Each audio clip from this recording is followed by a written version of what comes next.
Ada orang sedikit saja usaha, hijrah dari kampung ke kota, sampai di kota itu dia jadi miliarder. Dulu di kampung dia miskin, mustahik menerima zakat. Tapi sampai di Jakarta berkembang, terus berkembang, akhirnya dia kaya raya. Itu sudah ketetapan takdir dari Allah. Dan kita percaya sama takdir ya Pak. Betul Pak? Ada takdir kaya, ada takdir miskin. Kalau nggak ada takdir miskin, pasti Bapak Ibu semua termasuk saya mau kaya, betul? Enak nggak jadi orang kaya Pak? Nggak juga ya? Enak Pak jadi orang kaya Pak? Enak dikit. Kalau saya enak banyak Pak. Bapak enak dikit, saya enak banyak. Enak jadi orang kaya. Betul Mas? Malam ini kita makannya kambing guling aja ya. Wah, kalau Bapak kaya kan enak itu. Tidak tanggung-tanggung, 2 ekor. 1 ekornya kambing guling itu 3 juta Pak. Berarti 2 ekornya 6 juta. Tapi belum tahu. Begitu orang itu kaya, belum tahu nyumbang untuk makanan pas pengajian musola. Jangan-jangan nambah istri dia. Atau ya jalan-jalan ke luar negeri dia, ya Pak ya. Mungkin pelitnya bertambah, seharusnya sedekahnya juga bertambah. Karena ada rezeki yang memang dijanjikan dari sedekah kita. Nah, bagaimana ayat ini? Ya bunyinya, Allahu yabsutu rizqa liman yasha'u wa yaqdir wa farihu bil hayatid dunya wa mal hayatud dunya fil akhirah ila mataun. Allah melapangkan rezeki bagi siapa yang Dia kehendaki. Nah, saya berdoa semoga Allah melapangkan rezeki Bapak Ibu di tahun 1444 Hijriah ini. Baru lebih kurang 25 hari ya kita berada di tahun baru Islam. Amin ya rabbal alamin. Namun ya Allah juga berkehendak untuk membatasi siapa yang Dia kehendaki. Ada nggak Bu? Orang sudah tua tapi nggak punya rumah juga sampai tua, ada? Banyak Pak, ya kan?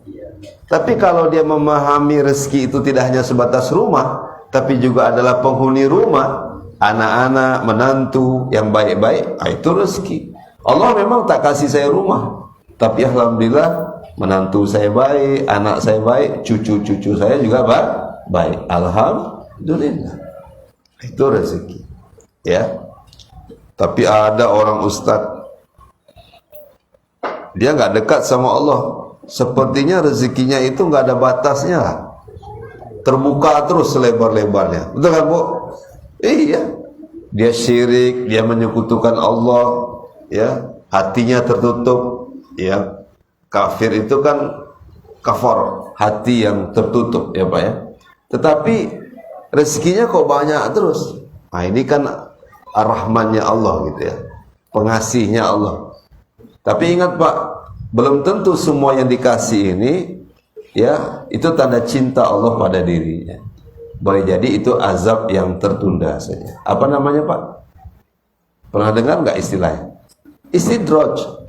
Istidraj itu azab yang ditunda. Jadi kalau ada orang yang diberikan semua pintu-pintu dibukakan, sehat diberikan, wanita, tahta, harta, semuanya diberikan.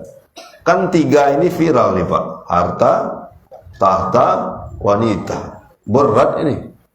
Ustaz Yudi, berhentilah berceramah di musola Ratu Jannah nih.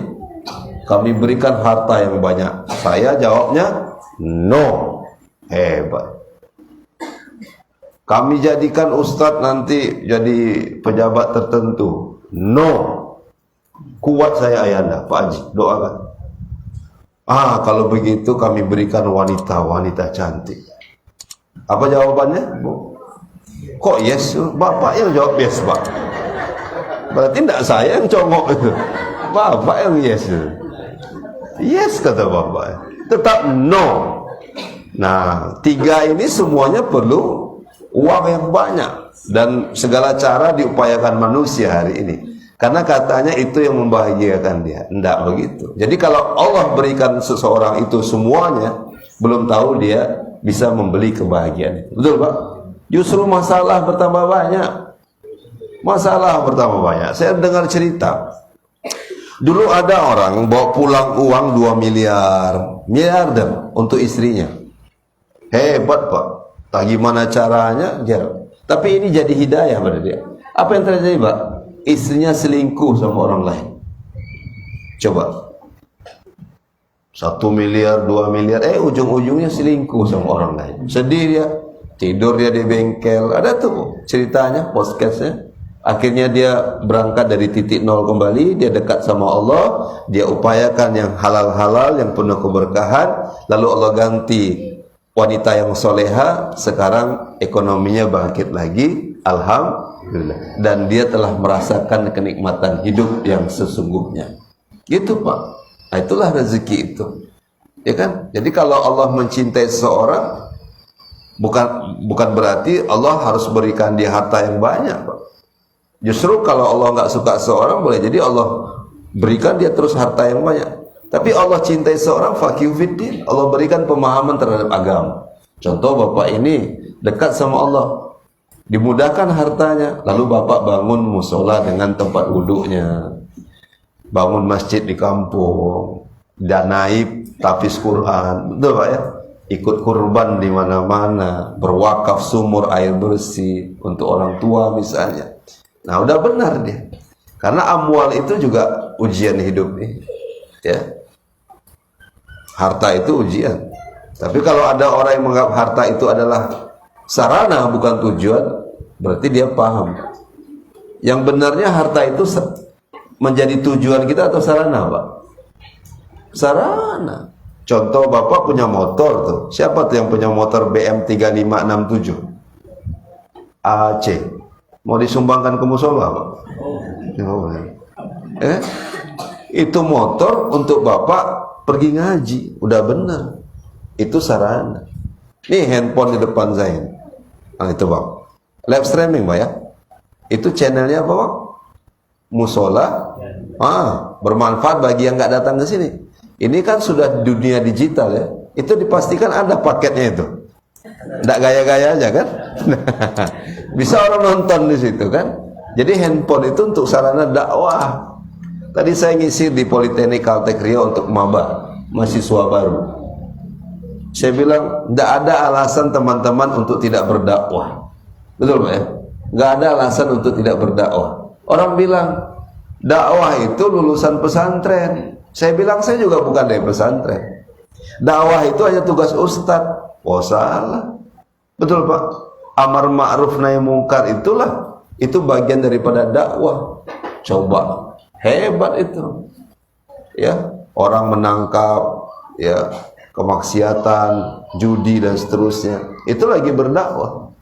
Jadi bukannya kerja ustadz saja.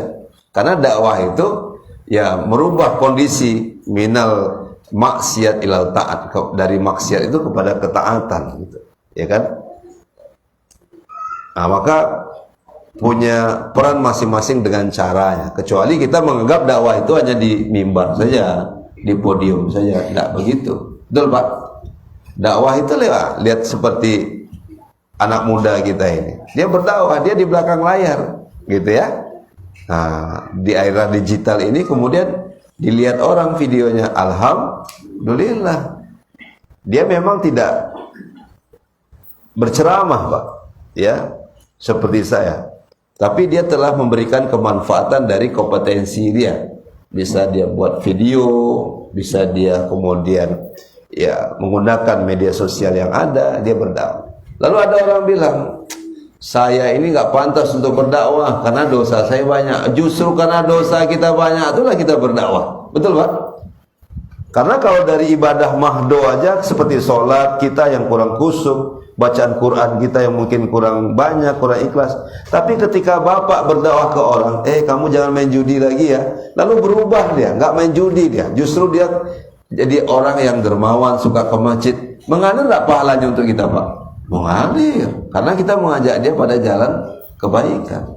Nah, maka kita gunakan peran kita untuk berdakwah tadi.